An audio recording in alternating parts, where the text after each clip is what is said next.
കുട്ടി ചോദിക്കുകയാണ് എന്നോട്, അമ്മേ മൂകാംബിക ക്ഷേത്രത്തിൽ എങ്ങനെയാണ് തൊഴുകേണ്ടത്? അപ്പൊ ഞാൻ തൊഴുകേണ്ട രീതി നിങ്ങൾക്ക് പറഞ്ഞു തരാം.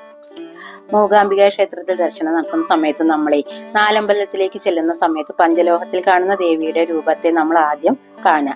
അതിനുശേഷം അതിന് മുന്നായിട്ട് വേണം കേട്ടോ, ദേവിയുടെ ഒരു വാഹനം ഉണ്ട്. അത് സിംഹവാഹിനിയായിട്ടാണല്ലോ നമ്മളെ ദേവി അവിടെ ഇരിക്കുന്നത്. അതുകൊണ്ട് ആ വാഹനത്തെ നമ്മൾ ശരിക്കും ആദ്യം വന്നിച്ചതിന് ശേഷം വേണം സോപാന നടയിലെത്താൻ.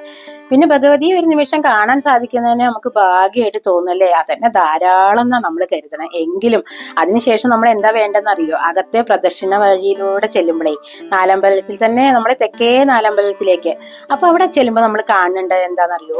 10 കൈകളായിട്ടുള്ള ഒരു ഗണപതി ഭഗവാനെ കാണാം.